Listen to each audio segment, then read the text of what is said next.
Bonjour et bienvenue sur Football Passionna, chers passionnés de football. Et merci d'être présents sur la chaîne aujourd'hui. Nous entrons dans une semaine cruciale pour le FC Barcelone, avec un match important de Ligue des Champions à l'horizon, où notre équipe affrontera les Young Boys ce mardi. Après la défaite contre Osasuna ce week-end, l'équipe doit impérativement réagir, et Hansi Flick, notre entraîneur, semble confiant quant à nos chances de succès. Lors de la conférence de presse de ce jour, il a notamment évoqué le retour de Frenkie de Jong, une nouvelle qui va sans doute réjouir beaucoup de supporters. Il y a également des nouvelles importantes concernant Gavi, et bien sûr, l'arrivée imminente de Wojciech Szczęsny à Barcelone, après avoir passé avec succès son examen médical. Toutes ces informations et bien plus encore seront abordées dans cette vidéo, alors installez-vous immédiatement, car nous avons beaucoup à discuter. Entrons dans le vif du sujet, car la Ligue des Champions reprend ses droits, et il est temps pour le Barça de montrer sa véritable force. Nous en sommes déjà à la deuxième journée de cette prestigieuse compétition, et bien que notre début de campagne n'ait pas été idéal avec une défaite face à Monaco, le nouveau format de la Ligue des Champions nous laisse encore de nombreuses occasions de nous rattraper. Nous avons 7 matchs à disputer au total, et ce match à domicile contre les Young Boys sera déterminant. Après cela, nous nous mesurerons au Bayern Munich, une rencontre qui s'annonce tout aussi cruciale. Il est donc impératif de marquer des points dès maintenant et de s'imposer avec une marge significative. Il nous reste encore des affrontements très difficiles à venir, et la pression monte progressivement sur les épaules de l'équipe pour délivrer des performances à la hauteur des attentes. Quant à nos adversaires, les Young Boys de Berne, ils ont connu un début de saison compliqué, tant en Ligue des Champions qu'en championnat suisse. Lors de leur premier match de la compétition, ils ont essuyé une lourde défaite 3-0 face à Aston Villa, et en Super League suisse, leur parcours est tout aussi décevant. Ils se trouvent actuellement à l'avant-dernière place du classement, 11e sur 12, avec seulement 6 points obtenus en 8 matchs.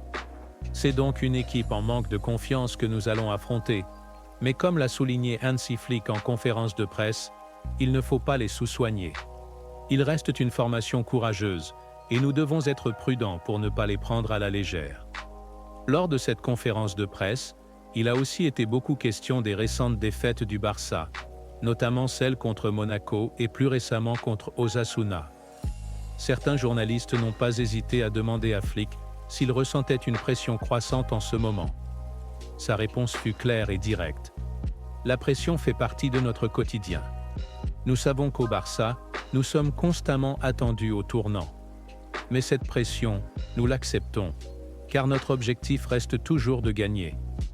L'entraîneur allemand a insisté sur la nécessité de se concentrer sur le futur et de tourner la page après ses contre-performances. Flick a fermement rejeté toute idée de pessimisme ou de déprime au sein de l'équipe. Il s'est montré combatif, affirmant qu'il s'attend à ce que l'équipe gagne chaque match, et il a exhorté ses joueurs à rester concentrés et à ne pas se laisser perturber par les commentaires extérieurs. Les journalistes ont tenté de relancer à plusieurs reprises sur les récents échecs, notamment la défaite contre Monaco, mais Flick est resté inflexible.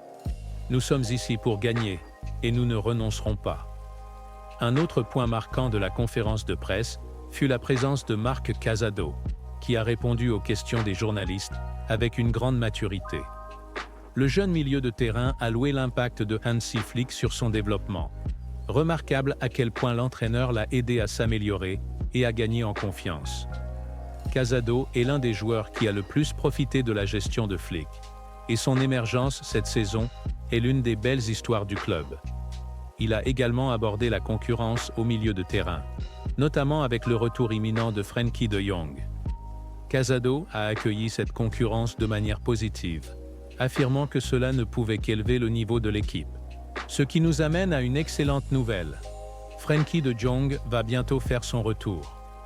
Le milieu de terrain néerlandais, qui a été absent pendant plusieurs semaines, devrait recevoir le feu vert médical et pourrait même être aligné pour quelques minutes contre les Young Boys. Flick n'a pas caché son enthousiasme à l'idée de retrouver Frenkie au sein de l'équipe, souligner à quel point sa présence est importante pour l'équilibre du groupe. Il est clair que le retour de Frenkie, ainsi que celui d'autres joueurs blessés, arrive au meilleur moment pour le Barça, alors que l'équipe entame une série de matchs décisifs. En parlant de retour, il est également question de Gavi, qui se rapproche de son retour à la compétition. Selon les dernières informations, Gavi est désormais complètement rétabli de sa blessure, et bien que le club prenne toutes les précautions pour éviter une rechute, il devrait être de nouveau disponible après la trêve internationale.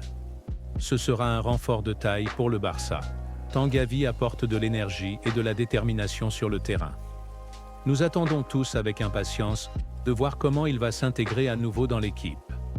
Autre sujet brûlant, le cas d'Ansu Fati. Après avoir manqué le match contre Osasuna pour des raisons purement tactiques, il pourrait être aligné contre les Young Boys.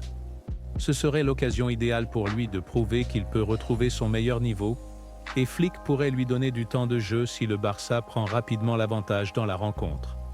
Enfin, il est temps d'évoquer l'arrivée imminente de Wojciech Szczęsny. Le gardien polonais a passé sa visite médicale avec succès et devrait être présenté dans les jours à venir. Hansi Flick a laissé entendre que le club ne garantirait pas automatiquement une place de titulaire à Szczęsny, mais compte tenu de son expérience et de son talent, il semble évident qu'il pourrait rapidement s'imposer comme le numéro 1. La concurrence avec Iñaki Peña sera intéressante à suivre, mais le Barça mise clairement sur Szczęsny pour apporter une stabilité dans les buts. La question sera de savoir s'il pourra s'adapter rapidement au style de jeu de l'équipe, et si Peña, de son côté, sera capable de relever le défi pour conserver sa place. Et voilà, les amis, nous arrivons à la fin de cette analyse passionnante sur l'actualité du Barça. Que ce soit sur la scène nationale ou en Ligue des Champions, notre équipe préférée continue de nous surprendre. Avec le retour de joueurs clés comme De Jong, on sent que l'équipe retrouve peu à peu toute sa force. Ces derniers mois, le Barça a traversé des moments difficiles, mais comme toujours, l'esprit du club reste invincible. C'est justement ça qui rend ce club unique, et nous, les supporters, si passionnés. Alors, la question reste, cette saison sera-t-elle celle du retour en force du Barça en Europe? Avec de grands espoirs en Ligue des Champions et un championnat encore à notre portée, les prochains mois promettent d'être riches en émotions. Comme on dit, le Barça ne meurt jamais. Et vous, qu'en pensez-vous? Est-ce que cette équipe peut aller chercher les titres cette année, ou reste-t-il encore du travail? J'attends vos avis dans les commentaires. Si vous avez apprécié cette vidéo, n'oubliez pas de mettre un gros pouce bleu. Ça aide énormément la chaîne à gagner en visibilité. Et surtout, n'hésitez pas à partager cette vidéo avec d'autres fans du Barça. Plus on est, plus on peut discuter et débattre ensemble. Le football est une passion. Et ici, sur Football Passionna, c'est le cas. Je vous dis à très bientôt pour de nouvelles analyses, des discussions et des actus sur notre club de cœur. Visca Barça, et à la prochaine. Les Catalans, n'oubliez pas Visca Barça.